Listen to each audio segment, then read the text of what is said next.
Hello and welcome to PM Express, the case for a new voters register.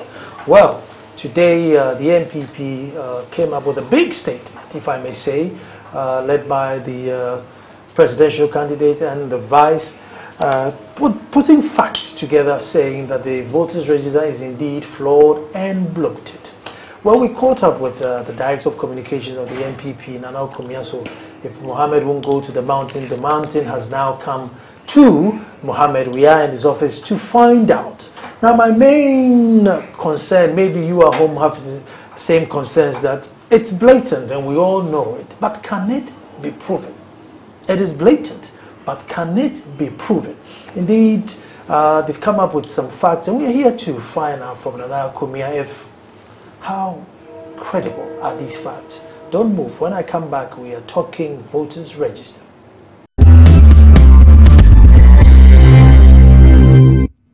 Over the years, there have been persistent rumors that people are coming from across the border in Togo, in Burkina Faso, in Cote d'Ivoire to register and vote in Ghanaian elections.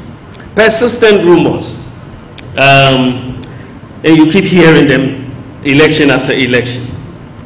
The curious case of the increased NHIS special registrations in the Brong-Ahafo and Volta regions, both border regions, coupled with the massive increase in voter registrations in some border constituencies between 2008 and 2012, resulted in us initiating investigative work to ascertain whether in fact citizens of Togo, Burkina Faso and Cote d'Ivoire do register to vote in Ghanaian elections. This was not an easy exercise.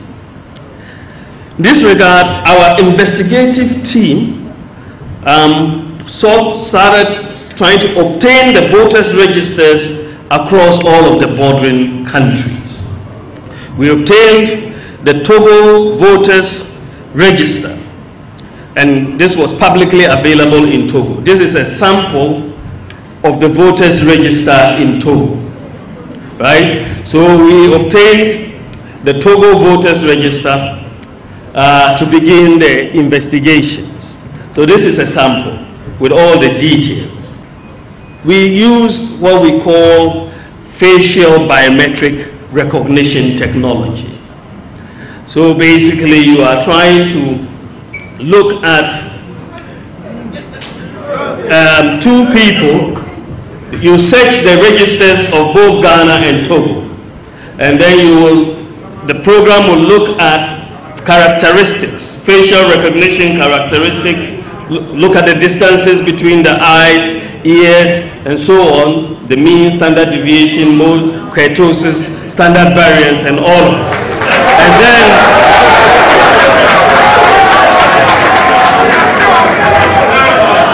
so you take this to have a sense, because you are trying to do biometric facial recognition technology.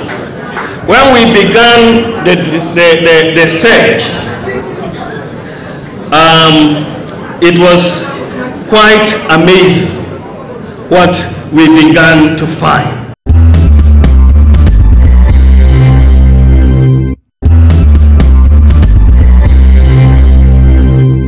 Well, thank you very much for staying tuned, and I'm sure you are all as eager as I am to find out where we go from here.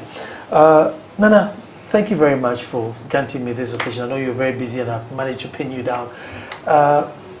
Nana, it's blatant. Now, I say it's blatant because in the statement, and obviously which is a fact, it says if our population is indeed 22 million, then perhaps 13 million people in our register would be statistically unacceptable by world standard.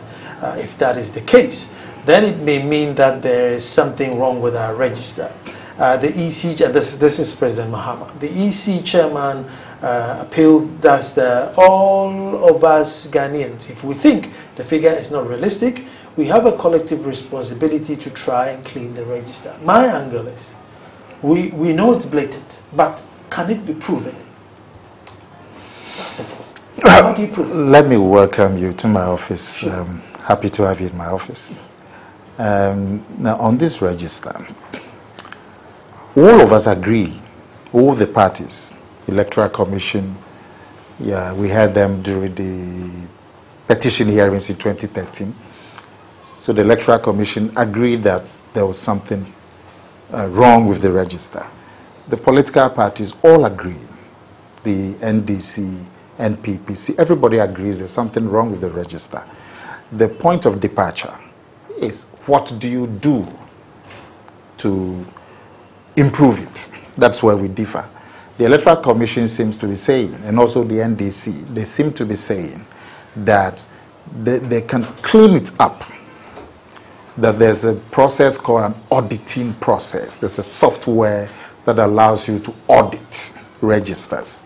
They also say that there's a process called deduplication that can be applied and it will be able to clean it up.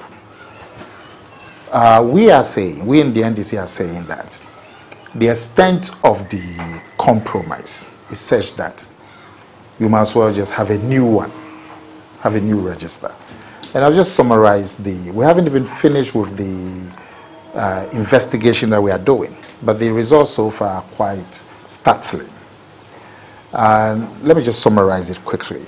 Number one, which was what I think you had started on, the proportion of the population of Ghana who are on the register is 56%. Even if you cleaned it up for population growth and so on, it's about 54%. That is way, way, way, way above averages. If you take Africa, if you take Kenya, it's 34%. The proportion of the population to the register, 34. Senegal is 41. Tanzania is 42. Nigeria is 41.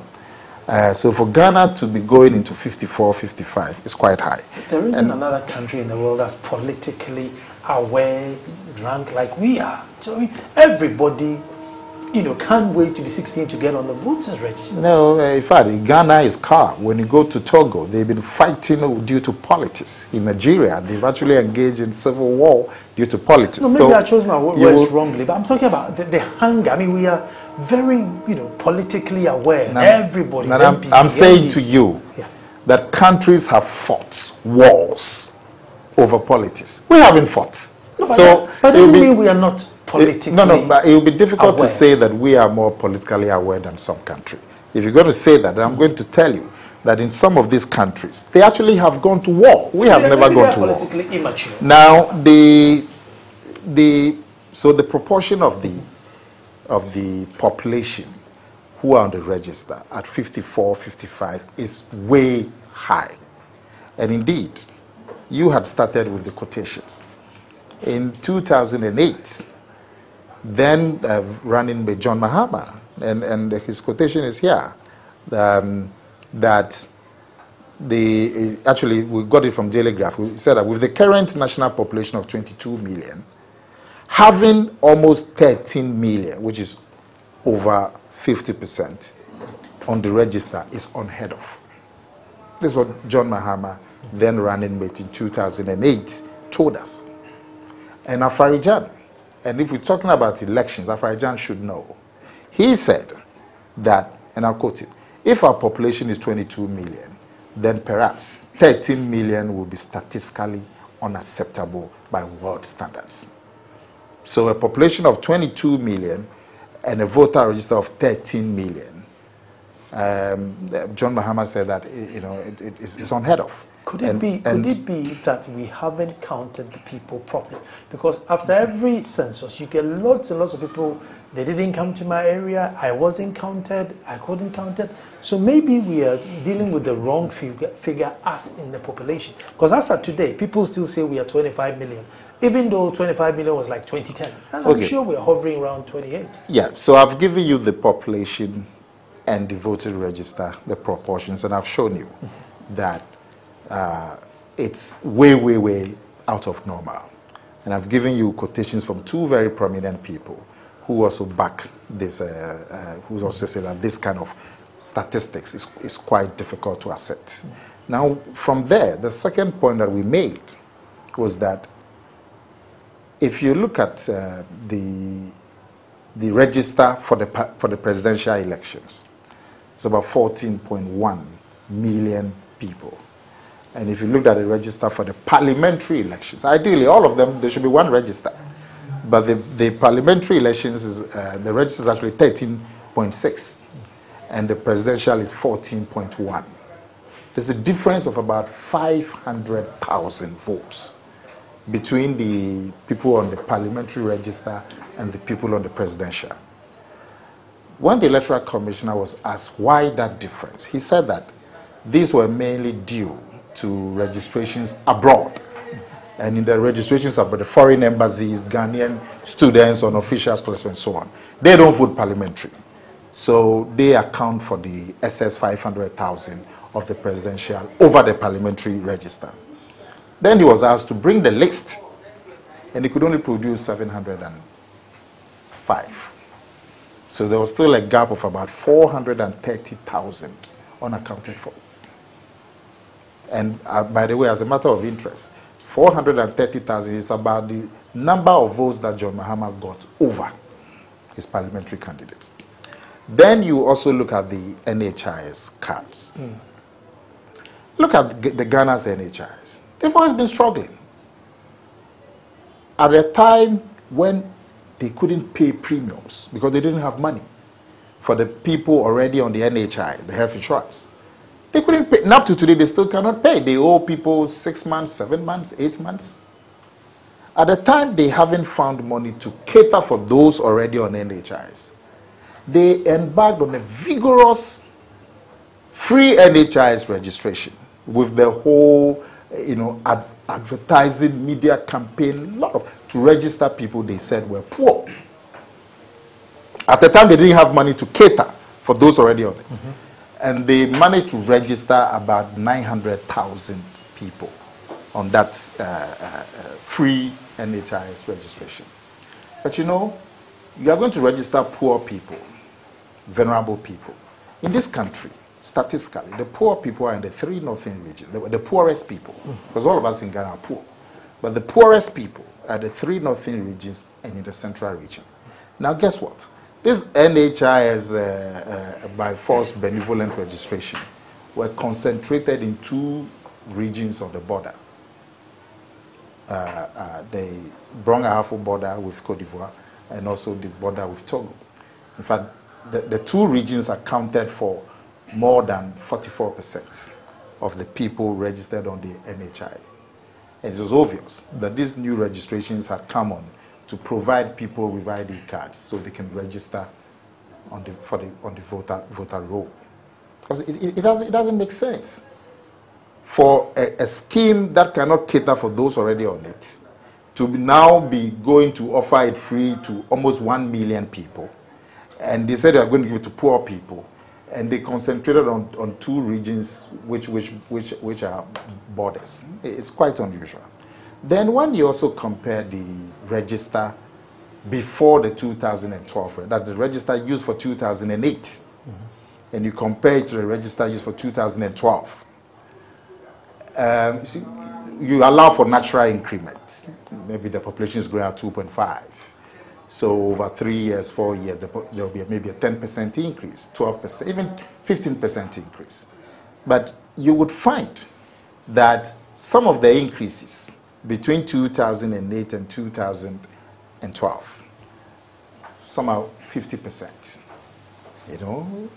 You take a place like Sekondi Takoradi, Bawumia was using that as an example, which is a boom town because of the oil. And so you expect a lot of migration of adults. The difference between the 2008 voters in Sekondi Takoradi and 2012 reduced by 5%. But you would find border towns, little huts, they get increases of 30%, 40% between 2008 registration and 2012 registration. I mean, this is very, very strange. And then the clincher is that you look at the Togolese register and you put it side by side by the Ghanaian register, you find almost 80,000 people on the Togolese register and also on the Ghanaian register. And we haven't finished. We are still doing the border, the entire border with Togo, the entire border with Burkina Faso, and the entire border with Cote d'Ivoire, just to compare the registers. And we've just done about 1/10 of the work. And just Togo, the southern part of Togo, you're looking at nearly 80,000 people. And that's just 10% on both registers. By the time we finish with the Burkina border and the Ivorian border, just to find the number of cross registrations, it will be mind-boggling. So this, in a nutshell, is the evidence that Dr. Bamia presented today. What are the legal implications? Because you now then hear that, look, somebody lives in London and flies down to come and vote. Someone lives in America, there's, friends of Nanadu, come elections, they come and vote.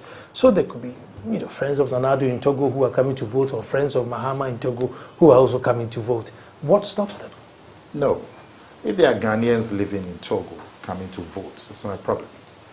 But these are Togolese, because they're on the Togolese register. These will be Burkinabes, because they are on the Burkinabe register.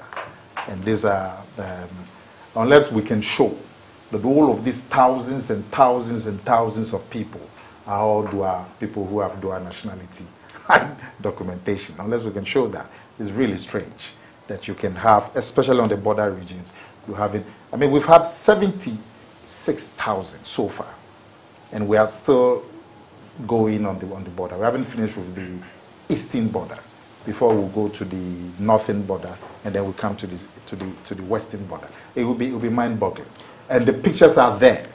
All the pictures are there. All the 76,000 pictures are there.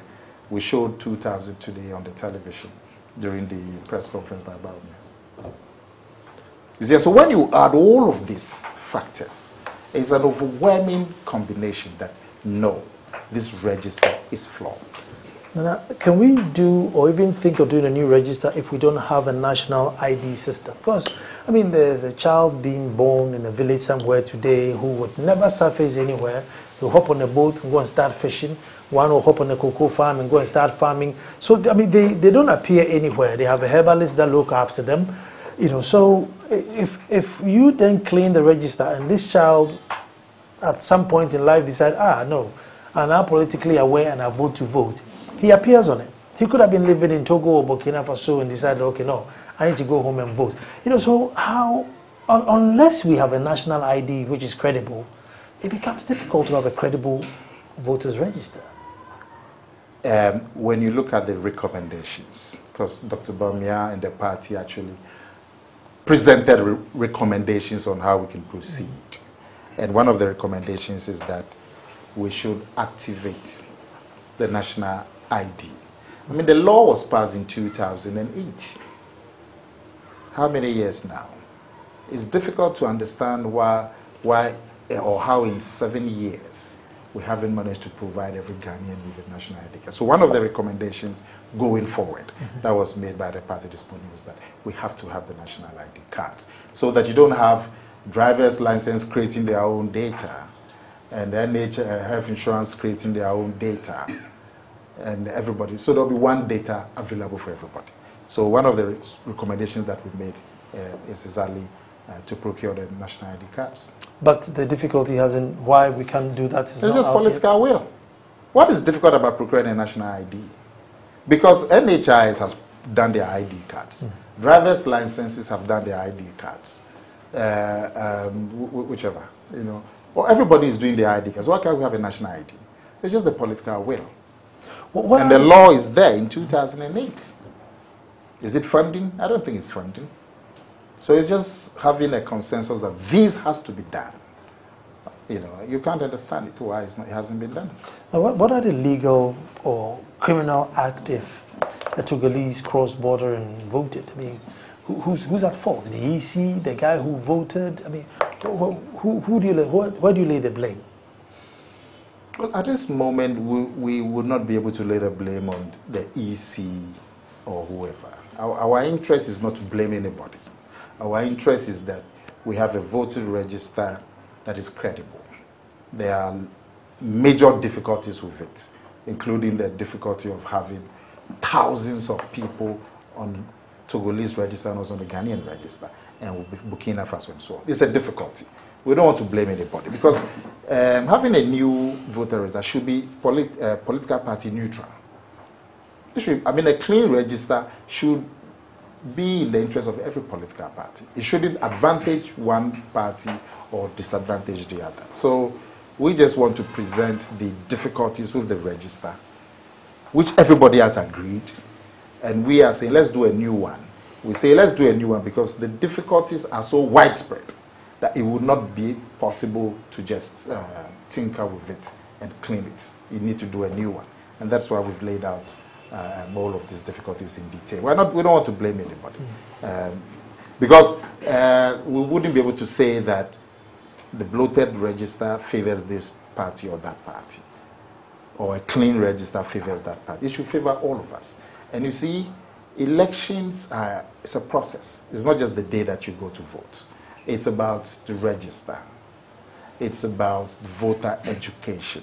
It's about training of agents. It's about making sure you have neutral people to manage the process. Presiding officers, returning officers, electoral officers. It's a whole process. And if any of the processes has major difficulties, and the register is at the center, if there are major difficulties with the register, then the whole process will be flawed. And in this country, what we have, two major things, democracy and peace. And everybody praises us for that.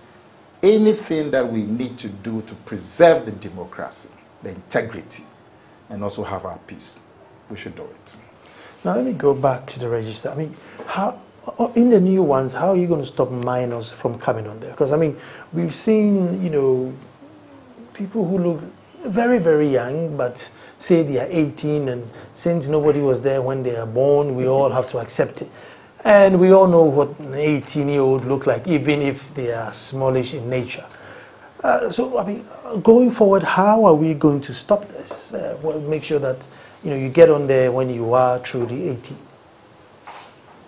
Well, one of the recommendations that the NPP has made is that, for the new people who are coming on, you need a guarantor. Mm-hmm. You have to be verified by two adults. That one, you live in the polling station area, and two, your age is 18 and above. Now, what usually happens is that you get 2 people or 3 people, and they would guarantee maybe 1,000 new people. So the system allows a racket to be set up, and these people then allow themselves to be used as conduit to vouch for the ages, mm-hmm. and so it becomes like a machine system. So we've advocated that people should be limited to the number of people they can guarantee as 18 and living in the area. So it will be more difficult for you to organize a racket, to have 300, 400 below 18 people and having them pass through and having some 2, 3, 4 guarantors. It'll be more difficult to do that. So those are one of the recommendations that we have. Should be able to limit that incidence of child registration. I'm going to take a break here. When I come back, I want to really talk about this guarantor business. Sometimes I don't even remember my own daughter's age, and you have to say, look, are you 10 or are you 11? Let alone standing somewhere and guaranteeing everybody who lives on the road that indeed they are 18 or 21. And if they haven't finished cleaning up this register, the only 10%, what's the big rush in coming out now? Don't move.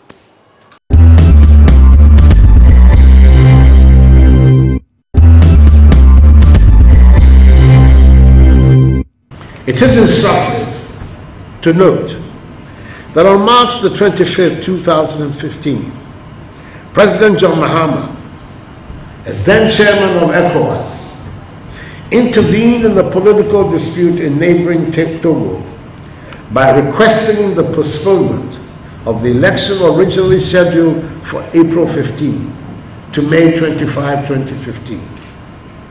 His intervention was in response to calls from Togo's opposition parties over the credibility of the voters' register. which they alleged was bloated. Indeed, President Mahama urged the Togolese authorities to agree to establish a credible voters register, arguing that it was important Togo went into the election with a register which enjoyed the confidence of all parties. This request was heeded. The peaceful acceptance of the election result by stakeholders in Togo is indicative of how appropriate the President's intervention was. Clearly, what is good for Togo must be good for Ghana.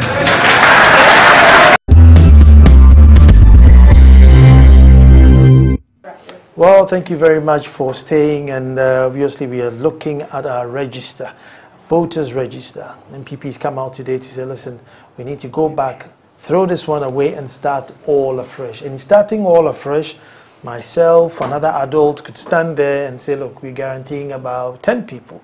They live in this area, and indeed they are 18. I mean, that's another flawed on its own.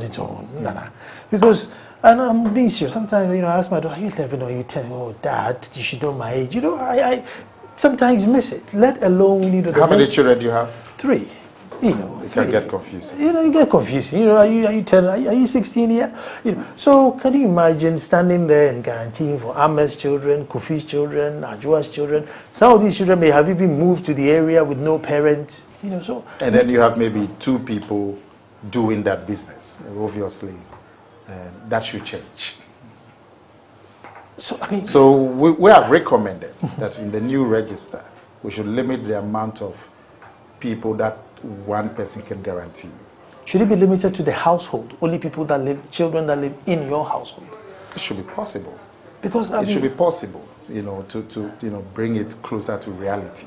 The system now is that 2 adults stand there, and they say, yes, I know this young lady. She lives here, and I know she's 18. That's all. That's what the system requires. So it's possible to run many underage people through the system. We haven't gotten the silver bullet yet, have we? What is silver? My English is not as we haven't gotten one solution to solve this thing once and for all. That would have been the national ID, but we don't have Yes, the national ID. But you see, a lot of work have already been done on the national ID. A lot of work has been done since 2008. So it's a matter of getting the resolve, saying that look, within the next 2 months we must complete this exercise and putting the money and the political will behind it. We'll be able to do national ID by December. Because a lot of the preparatory work has already been done. If the EC and the NDC say, look, right after 2016 we'll come up with the ID and then we'll move forward. So we're going into the elections with this idea because it's too late, it's too expensive. No, it's not late. We still have 1.5 years. I mean, a new register can be compiled in 8 weeks. In fact, that's the time that we usually take, 6 weeks actually, and to do the actual compilation, then go into do the backroom stuff. It doesn't take more than 2 months. If we take between now and December, that gives us another 5 months. Or 4 months to finish with the national ID. I have my national ID. So people actually have theirs, but it's just about maybe a third of the population. When I was at Parliament, they came and did ours and they issued it to us.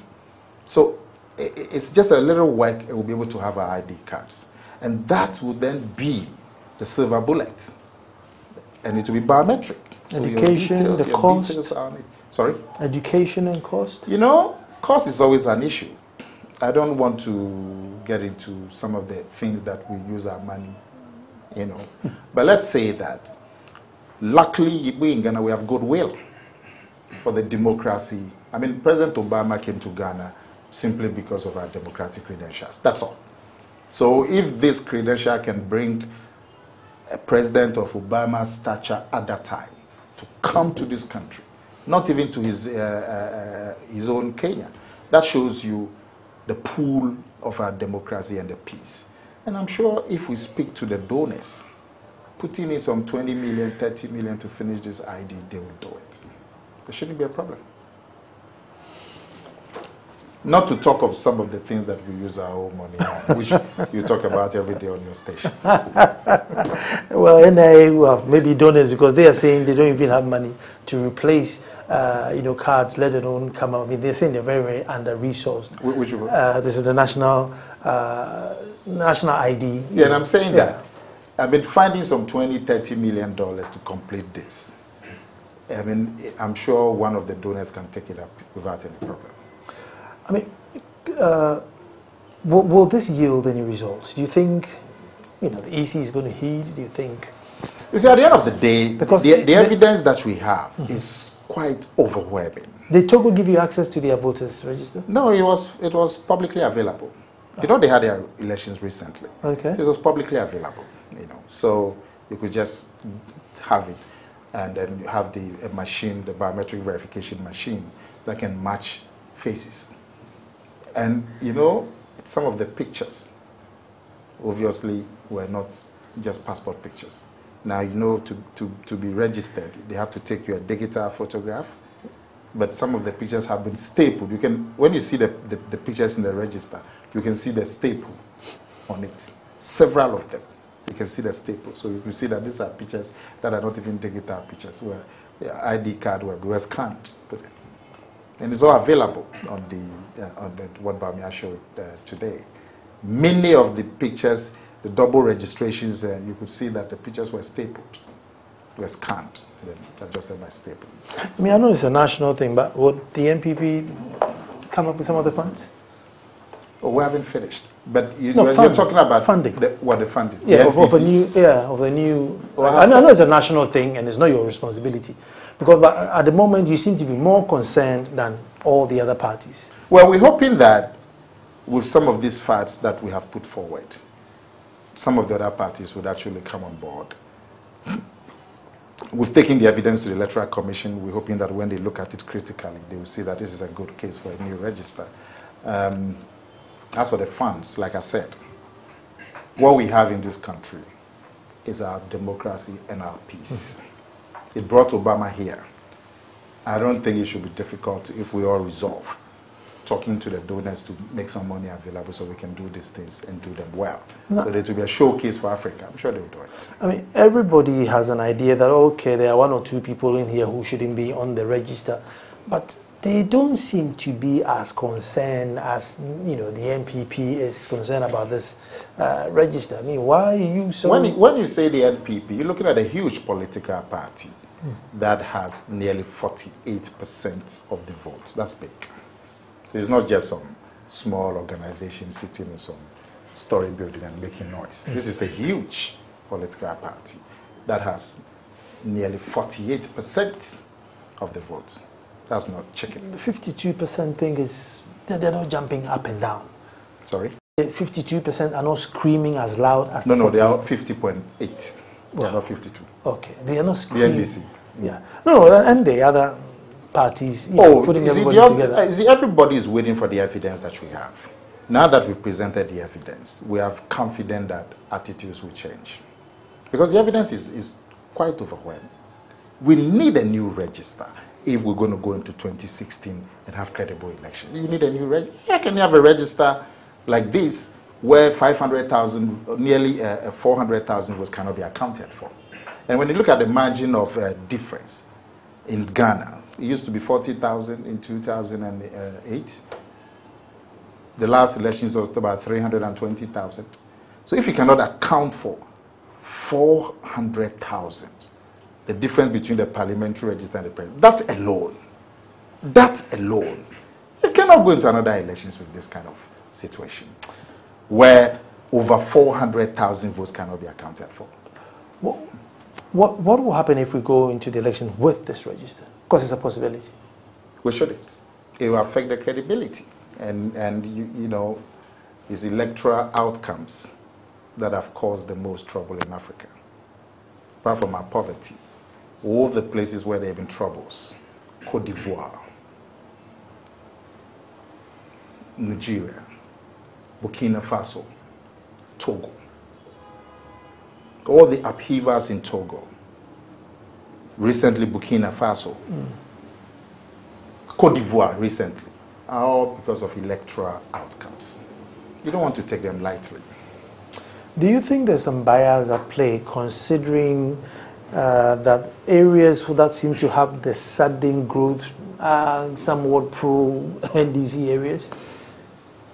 Well, I'm sure if you scratch the surface, you would see that. But we are interested in just showing that those growths are, I mean, look at secondary Takrady, big city, oil city, boom town.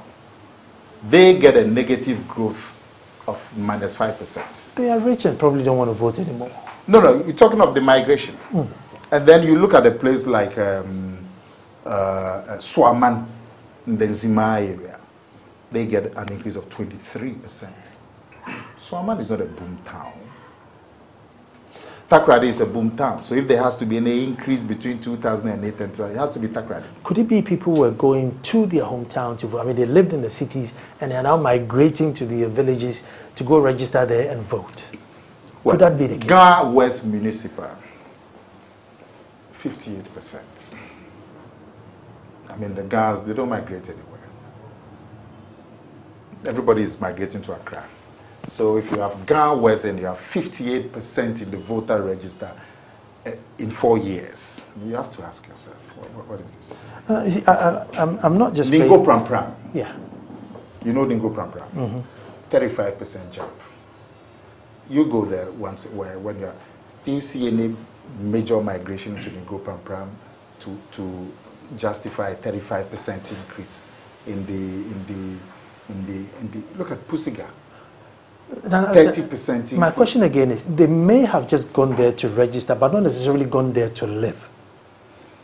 You see, if you look at the difference, if you look at the trend, the difference between 2000 registered and 2004, in 2004 and 2008, it can show you the trend. And then we look at 2008 and 2012, you would see that clearly something terribly wrong. It doesn't even follow the trend. Is there another lawsuit in the corner? Well, we've presented our case to the nation. Let's see how the reaction goes. But all options are open to the party. At the end of the day, we should not go to the next elections with this register. Are you hoping to complete the cleanup exercise? As we speak, as the press conference was going on, the young men and women dealing with it were working full time. And you bring us the full report? Absolutely. We have to bring it out now because this is the time for decision to be taken. And so we thought that the evidence that we have, we should present it as it is. But like I'm telling you, we are auditing the Burkina Faso register and the Ghana register, and we're going to audit the Ivorian register and our register. And the figures, the final figures will be startling. What are the estimates? I mean, if 10% is giving us 80,000 or 76,000, multiply it by 90%. Well, half the people on the voters are not supposed to be there. So, and the pictures are there, and we probably will come and buy space on your program and just show all the 76,000, and you can see the names are the same. Even though the pictures are scanned, you can't, you have machines that can measure distances between eyes and do biometric identification. Amazing. How far is the MPP willing to go on this? Oh, we are absolutely convinced that we shouldn't go into the next elections with this register. So we'll go as far as possible. Supreme Court? You saw all the party, the chairman was there, the general secretary, the flag bearer, everybody was there. It's something that we believe we owe it to this country to get a clean register for the next elections. I know I've said this question again, but if we don't have a national ID, yes, this is a non-starter. Well, so if we agree that this is the way to go, we still have time between now and December to complete the national ID. And then we have the whole of next year, at least up to July, to compile a new register. So really we're on time. It's a matter of getting the consensus. And that's what we want to achieve. I mean, as a nation, not not being able to identify who's a Ghanaian that's a big challenge on all of us and an indictment. Yes, but the ID card process is quite rigorous in establishing your bona fides as a Ghanaian. And if we complete the process for the national ID process, we'll be able to have biometric cards that can be used for anything: driver's license, health insurance, passports, anything. Have an identity. I'm sure you were screened for the national ID. No, funny enough. You were never. I was never. Yes, but I was screened, and I can tell Actually, you the no, process. I think I did, but I never got the card. Yes, but you were screened. Yes. The screening was quite thorough in establishing your identity as a Ghanaian. And so once we complete that, actually the process should be, it's almost complete because I got my ID card. Many people have got their national ID cards. It's just that the process was aborted for reasons I don't know. Now, if we're going to do this new register, the prerequisite will be to finish the national ID system. And then that becomes your main identification to procure a voter's register. And I can tell you it will be a vast improvement on what we have now. And it will be better for it. Now, you look at a country like UK, where I think on 16 years... You don't have to go to your other program. Oh, no, he's still on the multimedia platform. I'll let him go in a minute. So you're on 16 and you automatically put on there, and if you live in the country for a year, you put on there. So they have a sort of a compulsory system where even your credit is linked to your being on the voters register. You see, we do that voluntarily, where everybody wants a voter's ID card, and therefore I think by all means we are going to be higher than most nations will be. We are very politically alert as a country. Yeah, I think we've gone over this politics. No, because you raised that issue again about us being high. Yes. The Ghanaian, I mean, how do you measure political alertness? That the average Ghanaian is more politically conscious than the average South African? Or the average Ghanaian is much more politically alert than the average Kenyan? Or the average Ghanaian is more politically active than the Nigerian? Nigeria, they eat and drink politics. You see? Or the average... We live and breathe it. So really, that one is not a big argument that we are more politically active. No. The countries have gone to war over politics. We've never gone to war. So on that basis, they could even claim that they are more politically, engaged than we are. Well, I must commend you and say there's a big challenge ahead, and we hope that the NDC would agree, because they are the next big political party, and they seem to think, well, there's a challenge, but let's handle this. Let's deal with it. Well, now that the evidence has been presented, and I'm sure they are also looking at the evidence, I'm sure they will come around. But really, and you can bet they will disagree with it. A flawed system may benefit you today, but tomorrow it will be used against you. So it's not in anybody's interest to have a flawed system. It may benefit you now, but I can assure you, when the tables turn, it will squeeze you. So, well, clearly, clearly, if Togolese are coming, it's never going to benefit you. If Togolese are crossing the borders to vote, so by our tribalistic... You would find out that the next time they'll be coming from somewhere else, and you can't complain. Well. All too soon, this conversation should end, and I thank you very much. We wish you all the best in this quest, and hopefully, we'll get a cleaner register. My name is Nana Sakwa. This is PM Express, and tomorrow, we'll be back to do this all over again. Thank you for watching.